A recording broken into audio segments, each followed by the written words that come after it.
Bismillahirrahmanirrahim. Assalamualaikum warahmatullahi wabarakatuh.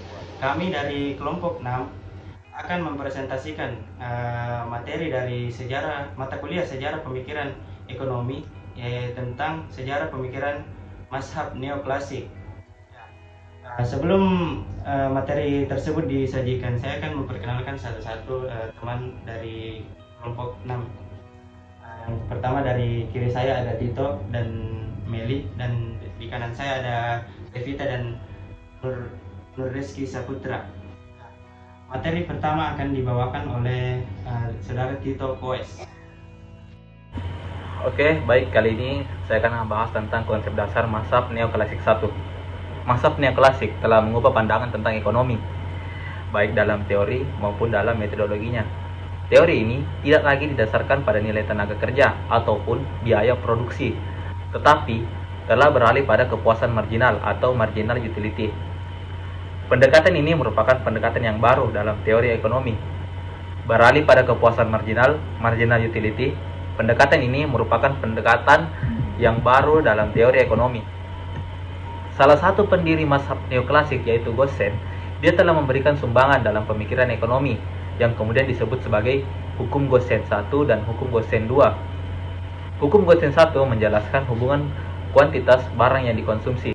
Nah, selain Gosen, Jevons dan Menger juga mengembangkan teori nilai dan kepuasan marginal. Jevons mendapat bahwa perilaku individulah yang berperan dalam menentukan nilai barang dan perbedaan preferensi yang menimbulkan perbedaan harga, sedangkan Menger menjelaskan teori nilai dari ordes berbagai jenis barang. Menurut dia, nilai suatu barang ditentukan oleh tingkat kepuasan terendah yang dapat dipenuhinya. Dengan teori orde barang ini, maka tercakup sekaligus teori distribusi. Pemikiran yang sangat mengagumkan yang disusun oleh Wallace tentang teori keseimbangan. Melalui 4 sistem yang serempak, dalam sistem itu terjadi keterkaitan antara berbagai aktivitas ekonomi seperti teori produksi, konsumsi, dan distribusi. Asumsi yang digunakan adalah persaingan sempurna, jumlah modal, tenaga kerja, dan lahan terbatas. Sedangkan teknologi produksi dan selera konsumen tetap. Jika terjadi perubahan pada salah satu asumsi ini, maka terjadi perubahan yang berkaitan dengan seluruh aktivitas ekonomi. Oke, selanjutnya materi kedua akan dibahas oleh saudara Devita. Kepadanya, saya persilahkan. Baik, saya akan melanjutkan materi selanjutnya, yaitu menurut para ahli. Yang pertama, pendekatan marginal. Para pakar neoklasik dalam membahas ramalan Marx menggunakan konsep analisis marginal atau marginal analysis. Kenyataan ini kemudian mempunyai arti tersendiri bagi pengembangan ilmu ekonomi. Hal itu karena hasil penilaian mereka yang dilakukan dengan menggunakan pendekatan marginal tersebut telah menciptakan aura baru bagi pengembangan teori ekonomi modern. Beberapa penulis ekonomi menyebut langkah yang sudah dilakukan para pakar ekonomi neoklasik tersebut sebagai marginal revolution, sebab telah ditemukan suatu analisis baru, yaitu pendekatan marginal. Analisis marginal pada intinya merupakan pengaplikasian kalkulus diferensial terhadap tingkah laku konsumen dan produsen serta penentuan harga-harga di pasar. Sejak terjadinya marginal revolution tersebut, pembahasan ekonomi semakin bersifat makro. Yang kedua yaitu mazhab Austria. Sebelumnya sudah dikatakan bahwa para pendukung dan pemakai konsep marginal kebanyakan berasal dari Universitas Wina atau Austria. Pandangan mereka mempunyai ciri-ciri tersendiri, yaitu penerapan kalkulus dalam pengembangan teori-teori mereka. Dalam berbagai buku ajar dimasukkan ke dalam aliran tersendiri yang disebut mazhab Austria atau Austrian School of Economics. 3 tokoh utama mazhab Austria tersebut adalah Karl Menger, Friedrich von Wieser, dan Eugen von Bohm-Bawerk.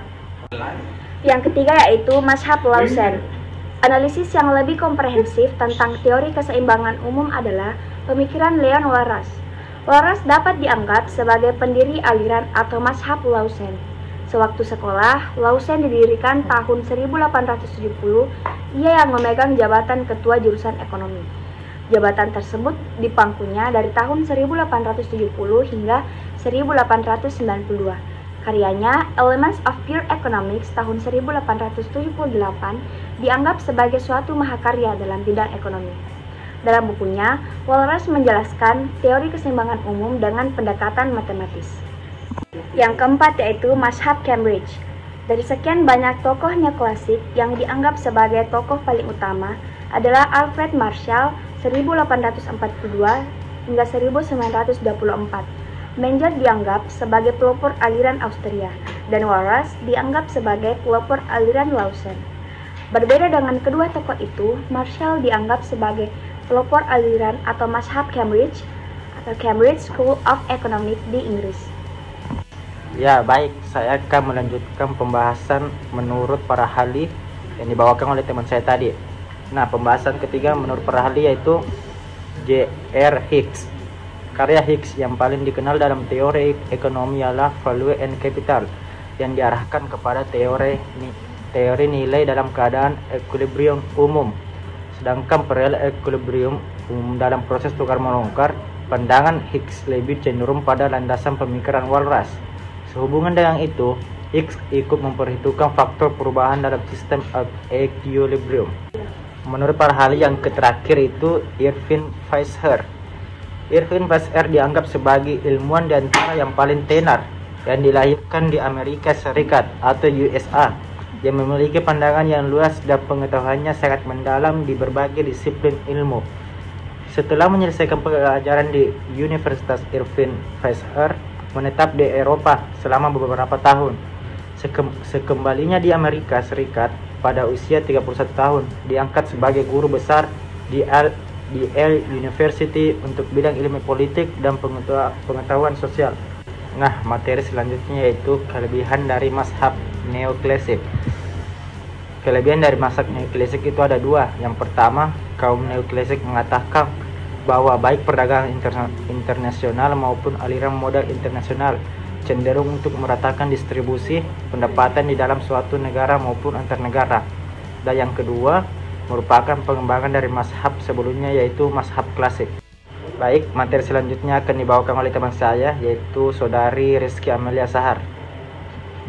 Baik, materi selanjutnya yaitu aplikasi teori-teori mazhab neoklasik 1 dalam kehidupan sehari-hari. Yang pertama, Heinrich Gosen pada tahun 1810 sampai dengan 1858. Heinrich Gosen telah lama menggunakan konsep marginal dalam menjelaskan kepuasan atau faidah dari pengkonsumsian sejenis barang. Menurut Gosen, faidah tambahan atau marginal utility dari pengkonsumsian suatu macam barang akan semakin turun jika barang yang sama dikonsumsi semakin banyak. Pernyataannya ini kemudian dijadikan semacam dalil dan lebih dikenal sebagai hukum Gosen pertama. Dalam hukum Gosen kedua, ia menjelaskan bahwa sumber daya dan dana yang tersedia selalu terbatas secara relatif untuk memenuhi berbagai kebutuhan yang relatif tak tersedia. Selanjutnya, Baumwold. Kontribusi utama Baumwold adalah dalam pengembangan teori tentang modal atau theory of capital dan teori tentang tingkat suku bunga.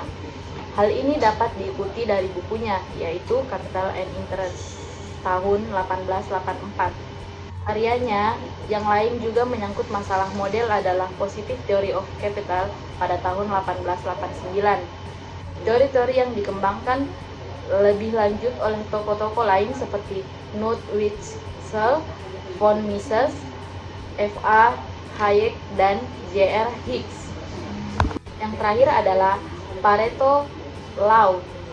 Menurut Pareto, suatu pengalokasian sejumlah sumber disebut efisien jika dalam suatu realokasi tidak ada seorang individu pun yang dapat memperoleh kesejahteraan tanpa mengurangi kesejahteraan orang lain atau individu lainnya.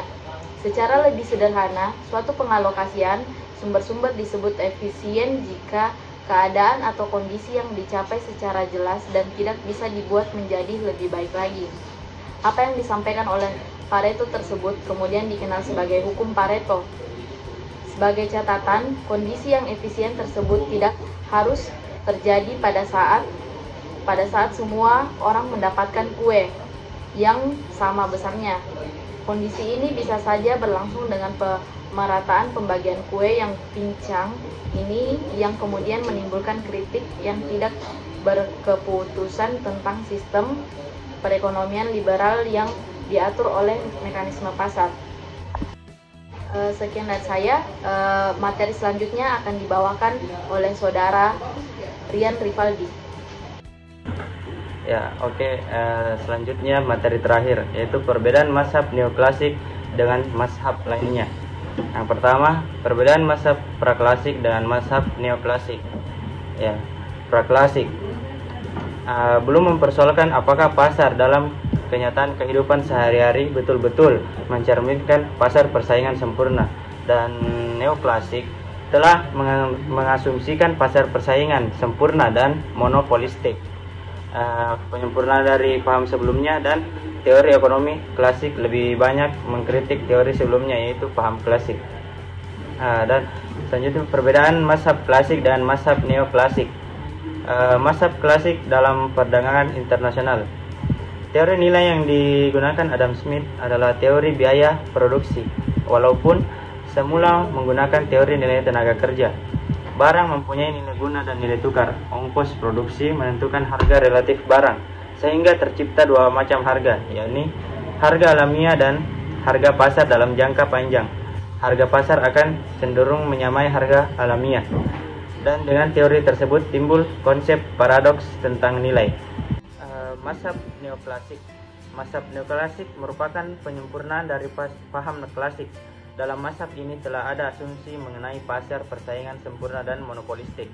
Dan mazhab historismus.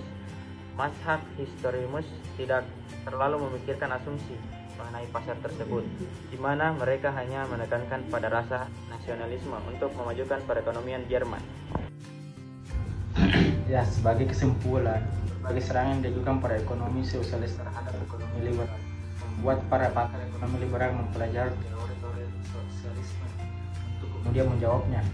Jawaban ekonomi liberal terhadap serangan Marxisme menghasilkan mazhab ekonomi baru, yakni mazhab ekonomi neoklasik, yang merupakan pemantapan terhadap ekonomi klasik.